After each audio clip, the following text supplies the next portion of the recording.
Salut tout le monde, ici Moxens. On se retrouve pour la suite de notre vidéo sur, calme-toi, sur les figurines Dragon Quest. Donc là, on a actuellement devant nous la figurine Furyu de Dragon Quest, donc c'est Yunkel encore. Et oui, parce que j'aime beaucoup ce perso, non, c'est surtout qu'il est sorti et je voulais avoir le full set. Coucou moi. Hop là. Donc j'ai déjà commencé à pré-ouvrir. Hop là, bougez pas. J'ai commencé à pré-ouvrir la boîte en coupant le scotch pour que ça soit beaucoup plus simple. Donc, hop là. Oh bah attendez.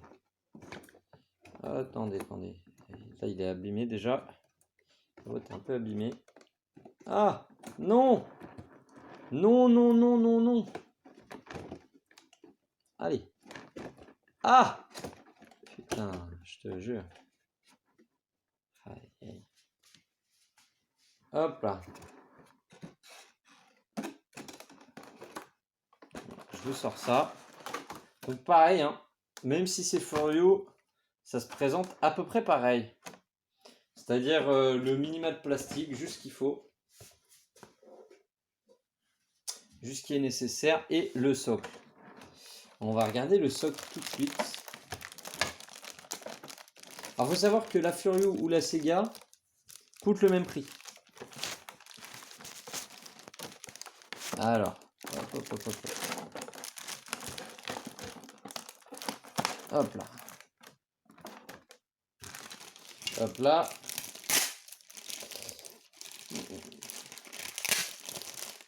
Donc, dans le socle, dans la pochette du socle, nous avons la lance et évidemment le socle.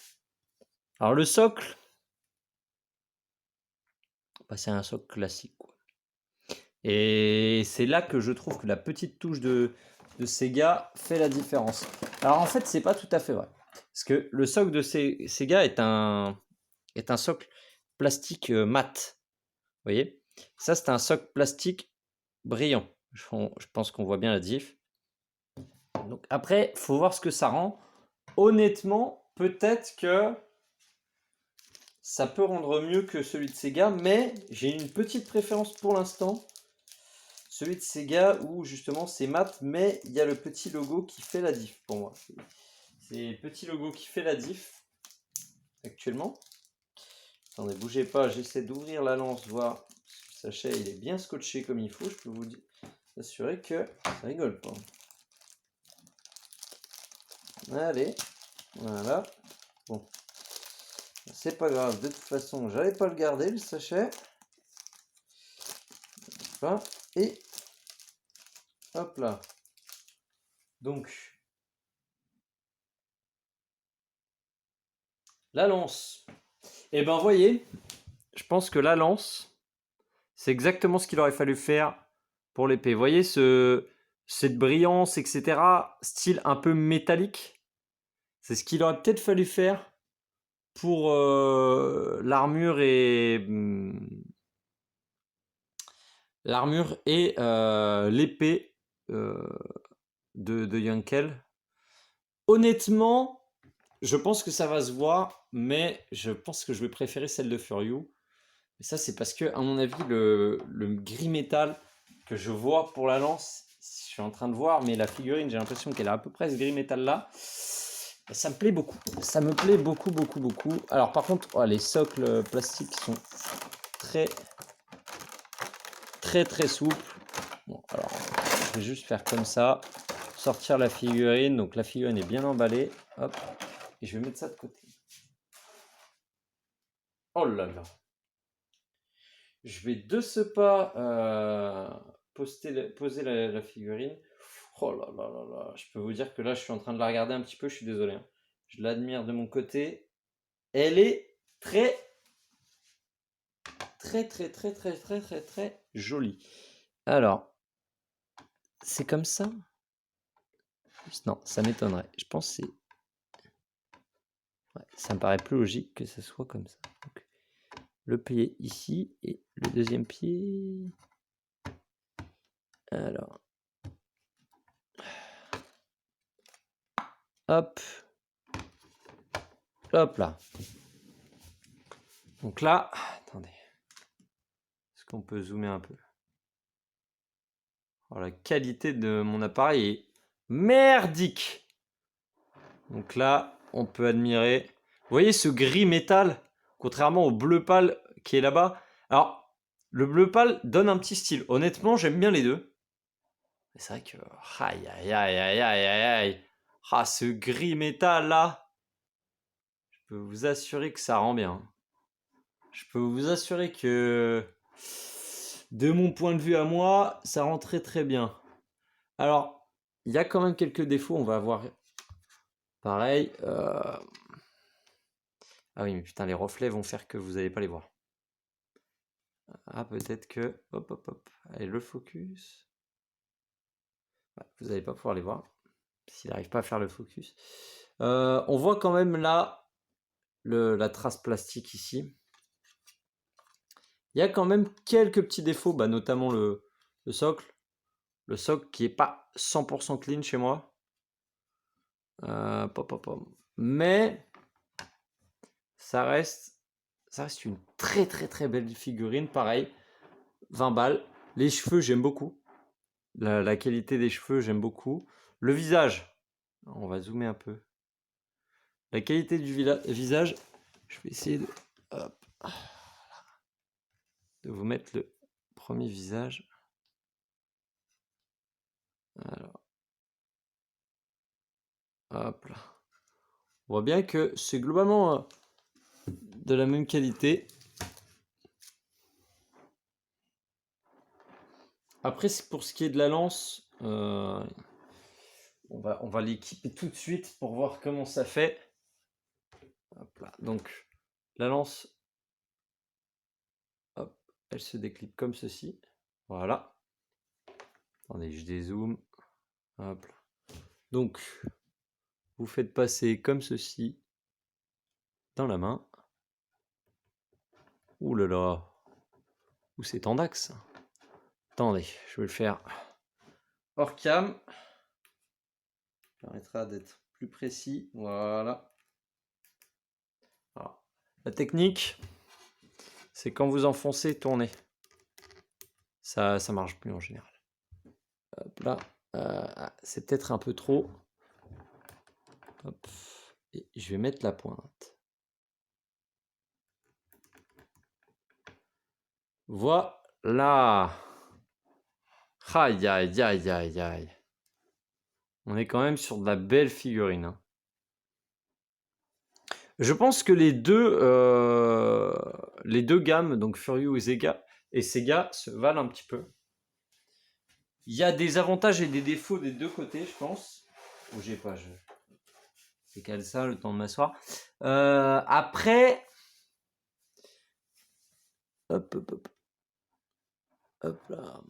J'aime mieux le posing des Sega. Les Furyu, j'ai l'impression qu'elles sont plus grandes, ou du moins en fait, vu qu'elles sont droites ou semi-fléchies, elles rendent plus grandes, ouais, c'est ça. Alors qu'en vérité, pas nécessairement. S'il était debout, le Yonkel de Sega rendrait tout aussi grand, je pense. Après, par contre, ouais, le die, il fait plus petit. Honnêtement, j'aime beaucoup. Le socle, pour le coup, je préfère celui de Sega. Mat, classique. Parce que là, brillant, ça va vraiment dépendre de l'angle de vue. Selon où vous êtes, le reflet peut être gênant. Parce que là, vous voyez, on voit le reflet de Dai qui est juste là, mais alors qu'il est derrière. Mais j'ai pas nécessairement envie de voir d'autres persos ou de voir le terrain en dessous, si vous voulez. Si on veut faire un diorama, vaut mieux un socle mat avec le petit Dragon Quest écrit dessus, sobre, classique, efficace. Ça, pour le coup, un point pour Sega. Pour ce qui va être de la couleur et de la peinture, choisir de faire un rendu métallique, etc., pour le coup, c'est vraiment une bonne idée, même si le côté plus sobre, plus cartoon, etc., plus manga à l'ancienne, ça colle à l'univers de Fly, Dragon Quest, etc. ça colle à l'ancien animé, etc. Je comprends le point de vue, je comprends, j'aime beaucoup, mais honnêtement, le gris métal comme ça, c'est une tuerie. C'est vraiment incroyable. En plus, il y a les petits reflets, etc. de couleurs. C'est du gris, pas que gris, si vous voulez. C'est vraiment très très joli. Donc, un point pour Furyu. Pour ce qui va être définition, c'est globalement même niveau de finition. Alors, il y a quelques bouts ici, hop, et hop. Si vous voyez, c'est pas 100% clean non plus. Ici, vous voyez, je sais pas si vous voyez bien à la caméra. Non, vous le voyez pas bien du tout. Tant pis. Il y a quand même des petits manqués, hein, comme toute figurine. De toute façon, ça n'existe pas une figurine parfaite. Mais c'est comme la Sega, hein. C'est globalement ultra clean pour ce rendu-là. Normalement, on s'attend pas à du 20 €. Ce qui fait que la figurine vaut 20 €, c'est les efforts faits avec le socle, je pense. Et honnêtement, peut-être les matières utilisées, peut-être que la figurine va se dégrader avec le temps, ça on verra. Mais de ce que moi j'en vois, c'est ultra clean, c'est très bien fait. Il y a des bonnes positions. Moi j'aime beaucoup les positions dynamiques des Sega. J'aime beaucoup le posing de la Furio aussi. C'est, à mon avis, c'est pas le même style de figurine. On la met pas au même endroit dans une collection. Ça, je pense que plus dans une galerie, et c'est de là plus sur un diorama de bataille, avec tous les membres du groupe, etc., qui se fight contre d'autres personnages. J'attends, si Dieu m'entend, Kilverne, s'il vous plaît, oh là là, s'il vous plaît, faites les méchants de Dragon Quest, de Dai no Dobuken.